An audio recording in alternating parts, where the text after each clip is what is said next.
اعوذ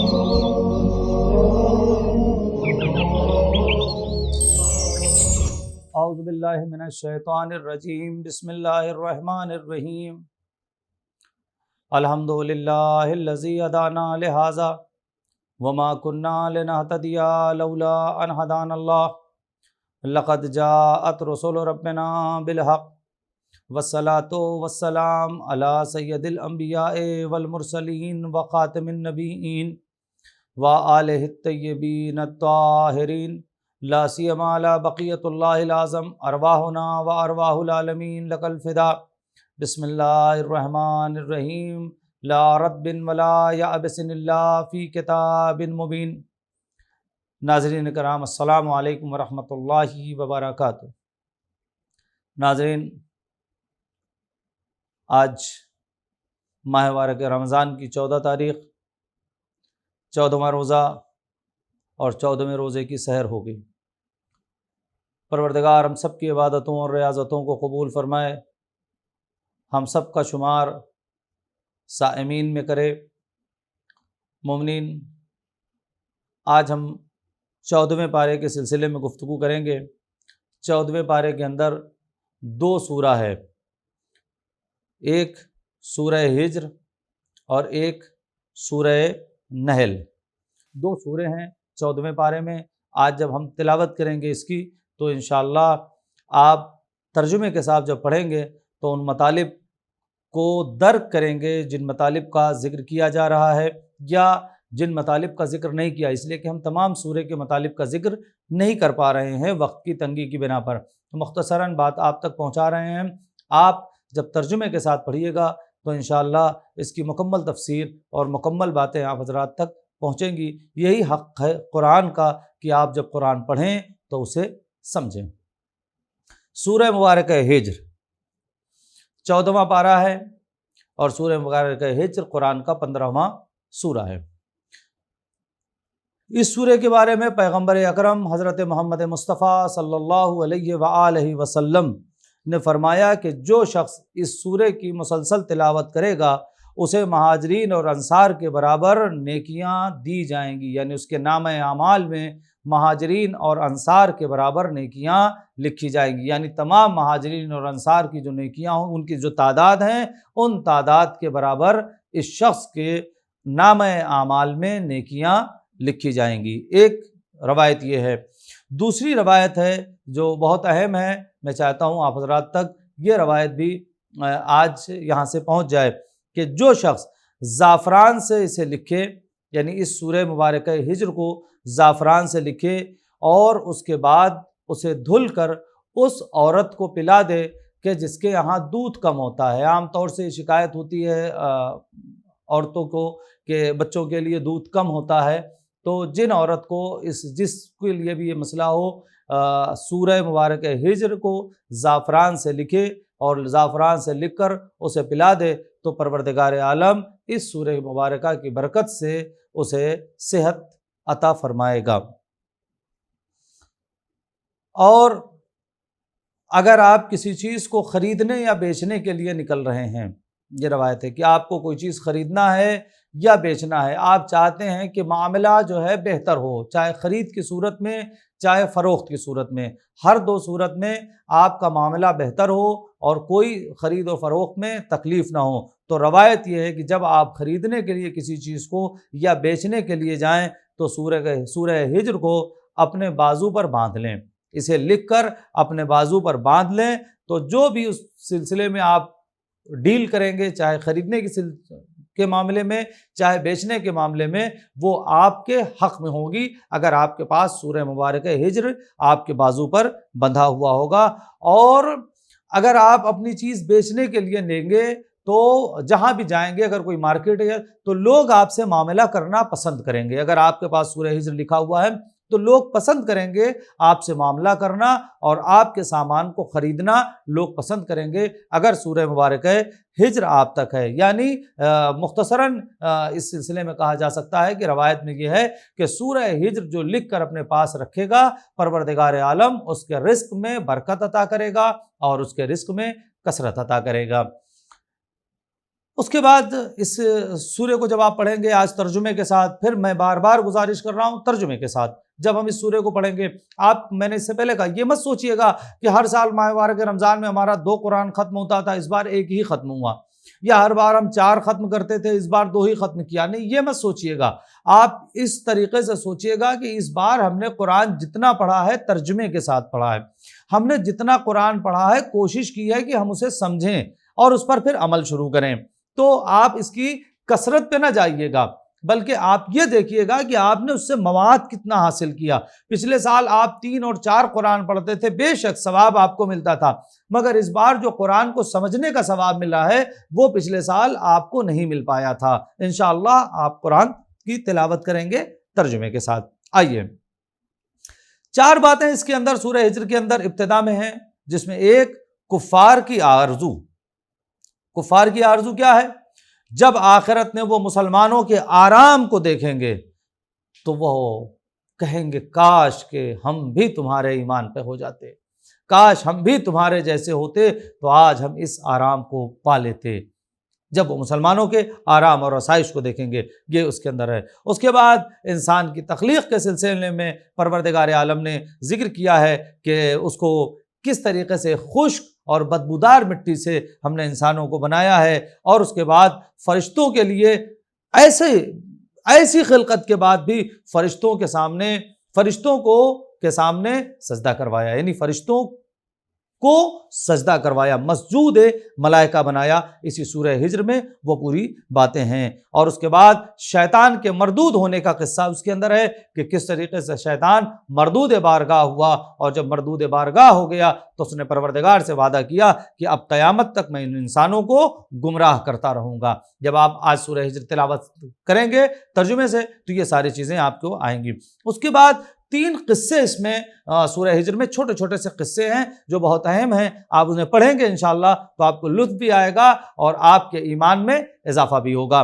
3 قسمیں، اس میں ایک حضرت ابراہیم علیہ السلام کا قصہ ہے کہ جس میں فرشتہ آتا ہے اور آنے کے بعد جناب ابراہیم کو جناب اسحاق کی بشارت دیتا ہے. تو جناب ابراہیم کو حیرت ہوتی ہے کہ میری زوجہ کافی بوڑھی ہو گئی ہیں، اس عمر میں اولاد کا تصور ممکن نہیں ہے. تو اس وقت فرشتے نے جناب ابراہیم سے کہا کہ یہ جو پروردگار عالم کی طرف سے خبر آئی ہے یہ سچی خبر ہے، اور خدا کی رحمت سے مایوس ہونا گمراہوں کا کام ہے.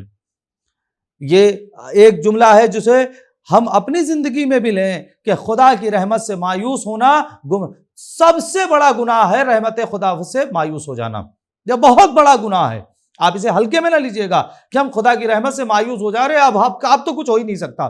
جب آپ یہ کہتے ہیں نا اب تو کچھ ہو ہی نہیں سکتا، اب تو سب ختم ہو گیا، نہیں، ابھی بھی خدا ہے. خدا چاہے تو ایک اشارے سے پوری بازی پلٹ سکتی ہے. آپ جس چیز کو سمجھ رہے تھے کہ اب شفا نہیں مل سکتی، اب تو مرنا ہی ہے، پروردگار چاہے تو شفا ہو سکتی ہے. یہ کام نہیں ہو سکتا، ناممکن ہے، خدا چاہے تو ہو سکتا ہے. لہٰذا آپ اسے پڑھیں گے. اس کے بعد جناب لوط علیہ السلام کا قصہ ہے اس کے اندر کہ فرشتہ جناب ابراہیم علیہ السلام کو خبر دینے کے بعد جناب لوط کے پاس گئے، اور جانے کے بعد چونکہ جناب لوط کی قوم کی گمراہی اور ظلم بہت زیادہ بڑھ گیا تھا، پڑھیں گے آئے گی باتیں درمیان میں، تو بہت زیادہ ظلم بڑھ گیا تھا. تو ان سے کہا گیا کہ آپ جو اپنے لوگ ہیں ان کو لے کر بستی سے نکل جائیے، صبح ان لوگوں پر عذاب نازل ہونے والا ہے اور پروردگار ان میں سے کسی ایک کو زندہ نہیں چھوڑے گا.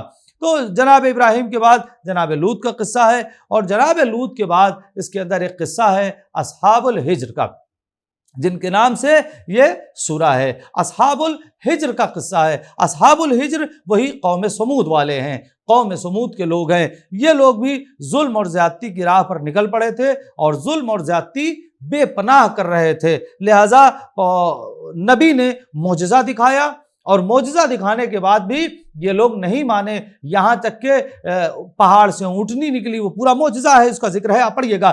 پہاڑ سے اونٹنی نکلی، وہ بچہ تھی، ان کے سامنے وہ جوان ہو گئی، اور عام طور سے اونٹنیوں سے جتنا دودھ نکلتا ہے اس سے زیادہ اس سے دودھ نکلا. یہ سب خدا کی طرف سے معجزہ تھا جو نبی اس وقت دکھا رہے تھے، لیکن ان لوگوں کو نہیں ماننا تھا. تو یہ قوم سمود کے لوگ کا نہیں ماننا تھا، نہیں مانے، جنہیں یہاں پر اصحاب ہجر کہا گیا ہے، نہیں ماننا تھا، نہیں مانے. سو پروردگار عالم نے ان کے اوپر عذاب نازل کیا اور کہا اپنے نبی سے کہ چونکہ معجزہ دیکھنے کے بعد بھی یہ نہیں مان رہے ہیں، لہٰذا اب ان کے اوپر عذاب نازل ہوگا۔ میں یہاں پر ایک جملہ کہنا چاہتا ہوں کہ جب بھی نبی اپنا سب سے بڑا معجزہ دکھا دیتا ہے اور اس کے بعد امت نہیں مانتی ہے تو عذاب نازل ہو جاتا ہے۔ ہر نبی کے ساتھ یہ ہے کہ کئی معجزے دکھائے ہیں، اور جب معجزے کے بعد امت نہیں مانی ہے، جو سب سے بڑا معجزہ فائنل جس کو آپ کہہ لیجئے آخری معجزہ، جب سب سے بڑا معجزہ نبی دکھا دیتا ہے اور امت نہیں مانتی ہے تو عذاب۔ جناب نوح کے چھوٹے معجزات کے بعد جب کشتی والا معجزہ نہیں مانی، اس کے بعد غرق ہو گئی بقیہ تمام امت۔ اسی طریقے سے خود پیغمبر اکرم صلی اللہ علیہ وآلہ وسلم نے اپنی زندگی میں نہ جانے کتنے معجزے دکھائے، قوم نہیں مانی، عذاب نہیں آیا۔ لیکن جیسے ہی ولایت علی علیہ السلام جو پیغمبر اکرم کی نبوت کا سب سے بڑا معجزہ تھے، مولا کائنات، جب اس ولایت کا اعلان ہوا اور جو نہیں مانا، پروردگار عالم نے عذاب نازل کیا کہ اب یہ آخری معجزہ تھا، جو اس معجزے کو نہیں مانے گا وہ عذاب کا مستحق ہو جائے گا۔ لہٰذا یہ سورہ مبارکہ ہجر تھا۔ سورہ مبارکہ ہجر کے بعد سورہ مبارکہ نحل کی آپ اس 14ویں سورے میں تلاوت فرمائیں گے۔ سورہ مبارکہ نحل کے سلسلے میں آئیے میں آپ کی خدمت میں جلدی پہلے ایک رسول اللہ کی حدیث سن لیجئے۔ پیغمبر اکرم صلی اللہ علیہ وآلہ وسلم ارشاد فرماتے ہیں، پیغمبر ارشاد فرماتے ہیں کہ جو اس سورے کی تلاوت کرے گا محشر میں اسے دنیاوی نعمتوں کا حساب نہیں دینا ہوگا۔ یعنی آپ دیکھیں سورہ مبارکہ نحل، جو اس سورے کی مسلسل تلاوت کرے گا میدان محشر میں جو اس نے دنیا میں نعمتیں پروردگار عالم کی استعمال کی ہے، خدا کہے گا کوئی بات نہیں، ہم اس کا حساب نہیں لیتے، اس لیے نہیں لیتے کہ تم سورہ نحل کی مسلسل تلاوت کرتے تھے، لہٰذا جو تم نے نعمتیں استعمال کی ہیں ہم اس کا کوئی حساب نہیں لیں گے۔ اور وہ خدا کی قدرت ہے، خدا چاہے بھی نعمت دی ہے، خدا نے دی ہے، وہ چاہے حساب لے چاہے نہ لے۔ آپ یہ نہیں کہ صاحب یہ کیسے حساب نہیں ہوگا، یہ چیز ہمارے اپنے یہاں بھی ہو سکتی ہے۔ آپ نے 100 روپے کسی کو دے دیے، آپ کی مرضی، آپ چاہے اس سے حساب لیں چاہے نہ لیں، یہ آپ کے اوپر ہے۔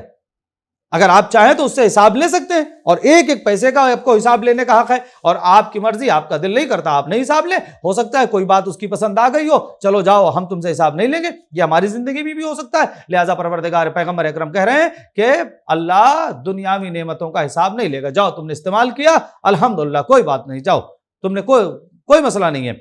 کیوں حساب نہیں لے گا؟ تم سورہ نحل مسلسل تلاوت۔ اچھا ایک بات اور کہوں، میں نے اس سے پہلے بھی یہ بات کہی تھی کہ سوروں کی ڈیمانڈ ہے۔ ڈیمانڈ کیا ہے؟ پڑھنے کے بعد آپ اس پر عمل کریں تو وہ ڈیمانڈ پوری ہوگی۔ جو باتیں بتائی جا رہی ہیں آپ ان سوروں پر عمل کریں، لہذا دنیاوی نعمتوں کا حساب کتاب نہیں ہوگا۔ اس کے بعد 5ویں امام حضرت امام محمد باقر علیہ الصلوۃ والسلام ارشاد فرماتے ہیں، مولا سے روایت ہے، جو شخص اس سورہ مبارکہ نحل کی تلاوت کرے گا وہ 70 قسم کی مصیبتوں اور آفات میں گرفتار نہیں ہوگا۔ یہ امام کی روایت ہے، 70 قسم کی مصیبتوں سے اور آفات سے میں گرفتار نہیں ہوگا، جس میں کم سے کم دیوانگی اور برس کا مرض ہے۔ دیوانگی یعنی پاگل پن، برس یعنی سفید داغ ہو جاتا ہے، اس کا کم سے کم یہ 2 مرض کا اس میں، اور جزام، یہ 3 جس میں کوڑ کا مرض، سفید داغ کا مرض اور دیوانگی کا مرض، یہ 3 مرض کا روایت میں ذکر ہے کہ 70 بیماریوں سے وہ دور رہے گا، جس میں سے کم یہ 3 بیماریاں جس کا ذکر ہے۔ اور روز محشر اس شخص کا ٹھکانہ، یعنی جو سورہ نحل کی تلاوت کرے گا اس شخص کا ٹھکانہ جنت عدن میں ہوگا۔ اس کے بعد جب آپ اس سورے کو پڑھیں گے تو اس سورے کے اندر بھی توحید کا ذکر ہے، اس کے بعد رسالت کا ذکر ہے، اور رسالت کا توحید اور عظمت توحید بیان ہوئی ہے۔ اس کے بعد رسالت کا ذکر ہے، اور پیغمبر اکرم سے کہا گیا ہے کہ لوگوں کو حکمت کے ذریعے سے اور موعظہ حسنہ کے ساتھ کی طرح اللہ کی طرف بلائے، یعنی موعظہ حسنہ یعنی اچھے اخلاق کے ذریعے سے، اچھی گفتگو کے ذریعے سے، اپنی حکمت کے ذریعے سے لوگوں کو خدا کی طرف سے بلائیں۔ اور دوسری بات یہ ہے کہ آنے والی جو راہ میں مصیبت آئے گی، اس راہ میں آپ اس پہ صبر کریں۔ تیسری جس وجہ سے اس سورے کا نام سورہ نحل پڑا ہے، اور وہ ہے شہد کی مکھی کا واقعہ۔ شہد کی مکھی کا پورا واقعہ ہے اس سورے کے اندر، اور آپ اس کو جب پڑھیں گے تو آپ دیکھیں گے کہ شہد کی مکھی کا نظام کیسا نظام ہے کہ اور وہ بہت عجیب نظام ہوتا ہے کہ وہ اللہ کے حکم سے پہاڑوں اور درختوں پر چھتا بناتی ہیں، پھر پھولوں سے رس چوتی ہیں، رس نکالتی ہیں اور رس چوس کے نکال کے لے جا کے وہ اپنے رکھتی ہیں، اور ایک مخصوص مدت ہوتی ہے، اس مدت میں وہ پھول جو ہے شہد بن جاتا ہے، اور پروردگار عالم نے تمام مرض کی شفا اس شہد کے اندر رکھ دی ہے۔ لہٰذا اس کو آپ جب پڑھیں گے تو سورہ نحل میں وہ شہد کی مکھی کا پورا واقعہ ہے۔ اور اس کے بعد جو بہت اہم ہے اس سورے کی، جس کو میں اس وقت پہنچانا چاہتا ہوں، اس سورے کی آیت نمبر، چونکہ ٹوٹل آیت اس میں 129 ہے، 129، اس میں آیت نمبر 90 بہت اہمیت کی حامل ہے۔ آیت نمبر 90 جب آپ پڑھیں گے تو اس میں 3 باتوں کا حکم دیا گیا ہے اور 3 باتوں سے منع کیا گیا ہے۔ جن 3 باتوں کا حکم دیا گیا ہے وہ یہ ہے: عبادت اور معاملات میں عدل۔ عبادت جو آپ کر رہے ہیں اس میں بھی عدالت ہونی چاہیے عبادت میں، اور معاملات جب آپ کسی سے کر رہے ہیں، یعنی کچھ خرید رہے ہیں یا بیچ رہے ہیں، یا اس کے علاوہ اور بھی کچھ معاملات آپ کر رہے ہیں، لین دین سے ہٹ کے گفتگو کے معاملات بھی ہوں، تو اس کے اندر عدالت ہونی چاہیے۔ تو اس کی آیت نمبر 90 میں عبادت اور معاملات میں عدل۔ دوسرے، ہر ایک کے ساتھ اچھا سلوک، قوم، مذہب، فرقہ دیکھ کر نہیں کہ یہ فلاں مذہب کا ہے، فلاں فرقے کا نہیں، اللہ کا بندہ ہے، انسان ہے، قرآن کہہ رہا ہر ایک کے ساتھ آپ کو اچھا سلوک کرنا ہے، آپ کسی کے ساتھ برا سلوک نہیں کر سکتے ہیں۔ اس سے پہلے سورہ میں کہا تھا کہ برائی کا جواب ہمیں اچھائی سے دینا ہے، متقین کی نشانی میں سے۔ اگر کوئی ہمارے ساتھ برائی کر رہا ہے تو ہم بھی اس کے ساتھ برائی نہیں کریں گے، بلکہ برائی کا جواب ہم اچھائی سے دیں گے۔ اور یہاں پر بھی یہی کہا گیا ہے، اس سورے کے اندر بھی، سورہ نحل میں بھی، کہ آپ کو اچھا سلوک کرنا ہر ایک کے ساتھ، یہاں تک کہ جانوروں کے ساتھ بھی آپ کو سلوک اچھا کرنا ہے، آپ برا سلوک کسی کے ساتھ نہیں کر سکتے ہیں، منع کیا گیا ہے۔ اور اس کے بعد تیسری چیز پھر وہی بات آئی جو کل آئی تھی، قرابت داروں سے تعاون۔ آپ اپنے قرابت داروں سے تعاون کریں، ان کی مدد کریں۔ اگر آپ کے عزیز اقربا رشتہ داروں میں کوئی پریشان حال ہے اور خدا نے آپ کو دیا ہے تو آپ قرابت داروں کی مدد کریں۔ یہ سورہ مبارکہ نحل میں 3 باتوں کی بات کی گئی ہے، 3 باتیں آپ سے ڈیمانڈ کی گئی ہیں، اور 3 چیزوں سے روکا گیا ہے۔ اور اس میں 3 چیزوں سے روکا گیا ہے، اس میں ظلم اور ان کاموں سے کہ جن کو حرام قرار دیا گیا ہے، جن کا قرآن میں منع ہے، اس کے لیے منع کیا گیا کہ جو کام تمہیں منع کر دیا گیا ہے ہرگز وہ کام مت کرنا، اور ظلم مت کرنا، چاہے اپنے نفس کے ساتھ ظلم ہو، چاہے اپنے اہل و عیال کے ساتھ ظلم ہو، اپنے سماج کے ساتھ، اپنے ملک، کسی کے اعتبار سے بھی ظلم نہیں کرنا، اور برائی مت کرنا۔ یہ 3 چیزوں سے آپ کو منع کیا گیا ہے۔ ناظرین کرام، انشاءاللہ کل ہم 15ویں پارے کے سلسلے میں گفتگو کریں گے، تب تک کے لیے ہمیں اجازت دیجیے، انشاءاللہ کل پھر ملاقات ہوگی۔ خدا حافظ، التماس دعا۔